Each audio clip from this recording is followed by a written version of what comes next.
ఈ ఊరిలో ఏ ఇంటికి గాని, ఏ షాపుకి గాని తలుపులు ఉండవు. ఆఖరికి బ్యాంకుకి గూడా డోర్స్ వేయరనమాట. దొంగతనాలు జరగని ఏకైక ఊరు. ఇలా దొంగతనాలు జరగకుండా ఉండడానికి కారణం ఆ శనీశ్వరుడి మీద ఈ ఊరి వాళ్ళకున్న నమ్మకం. ఈ ఊరి పేరే శని సింగనాపూర్. ఈ ఊరిలో శనీశ్వరుడు స్వయంభుగా వెలిసి ఉన్నాడు. స్వామివారికి ఇక్కడ నువ్వుల నూనెతో స్వామివారికి అభిషేకం చేసి ఒకరికి ఇబ్బంది లేని కోరికను కోరుకుంటే ఆ కోరిక ఖచ్చితంగా తీరుతుందని భక్తుల నమ్మకం. ఈ ఊరిలో శనీశ్వరుడు వెలిసినప్పటి నుంచి ఈ ఊరిలో దొంగతనాలు జరగవు. ఇప్పటికి కూడా ఒకసారి అలాగే దొంగతనం జరిగినప్పుడు ఆ దొంగలు తెల్లవారేసరికి ఊరి బయట చనిపోయి పడి ఉన్నారనమాట. అప్పటి నుంచి ఇప్పటి వరకు ఈ ఊరిలో దొంగతనాలు జరగవు. ప్రపంచంలో దొంగతనాలు జరగని ఏకైక ఊరే ఈ శని సింగనాపూర్. ఈ ప్రాంతం ఎక్కడ ఉందంటే మహారాష్ట్రలోని అహ్మద్ నగర్ జిల్లాలో ఉన్న శని సింగనాపూర్. షిరిడి నుంచి 80 కిలోమీటర్ల దూరంలో ఉంటుంది. మన తెలుగు రాష్ట్రాల నుంచి ముందుగా షిరిడి రీచ్ అవ్వాలి. Shirdi Sainagar terminus railway station ఉంటుంది. అక్కడికి రీచ్ అయ్యి అక్కడి నుంచి ఆటోలో షిరిడికి వచ్చి షిరిడి చూసుకొని షిరిడి నుంచి టాటా మ్యాజిక్లు దొరుకుతూ ఉంటాయి. చాలా బస్సులు అవైలబిలిటీలో ఉన్నాయి. అప్ అండ్ డౌన్ 400 నుంచి 200 మధ్యలో తీసుకుంటారు బండిని బట్టి. అలా ఇక్కడికి రీచ్ అవ్వచ్చు.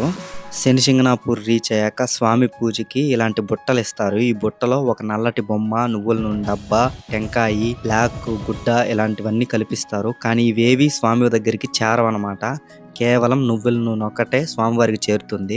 ఆ నువ్వుల నూనెని మనం డబ్బాలో పోస్తే అవన్నీ స్వామివారికి అభిషేకం చేస్తారు మన ముందే లైవ్ లో. కాబట్టి మీరు ఎవరైనా సరే ఇక్కడికి వస్తే నువ్వుల నూనె మాత్రం తీసుకోండి. నేను 1 లీటర్ డబ్బా తీసుకొని స్వామివారికి అభిషేకం చేయించాను. స్పెషల్ టికెట్ ఉంటది. అది కానీ తీసుకున్నారంటే మనం స్వయంగా మనమే మన చేతులతో అభిషేకం చేయొచ్చు స్వామివారికి.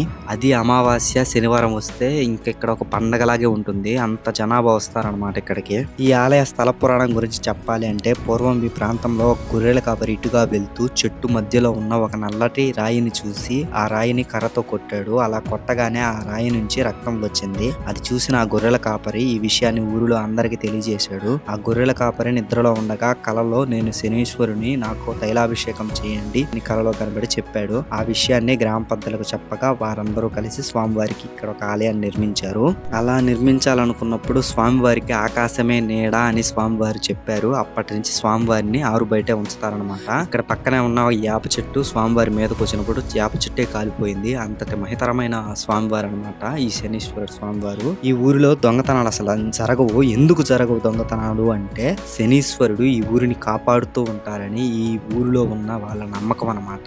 పూర్వం ఈ ఊరిలో కూడా ఒకసారి దొంగతనం జరిగింది. ఆ దొంగతనం చేసిన దొంగలు ఊరు దాటేసరికి చనిపోయి పడి ఉన్నారనమాట. ఊరు బయట ఎటువంటి గాయాలు ఏమీ లేకుండా చనిపోయి ఉన్నారు. వాళ్ళు దొంగతనం చేసిన సొమ్ము మాత్రం స్వామివారి గుడిలో దొరికింది. అంతటి మహత్యం ఉన్న దేవుడు అనమాట ఈ శని సింగనాపూర్ లో ఉన్న శనీశ్వర స్వామి. ఇది ఈ వీడియో. నెక్స్ట్ ఇక్కడ నుంచి నేను షిరిడి వెళ్ళి అక్కడి నుంచి నాసిక్ వెళ్తాను. నెక్స్ట్ వీడియోలో వస్తుంది. వీడియో నచ్చితే లైక్ చేయడం మాత్రం మర్చిపోవద్దు.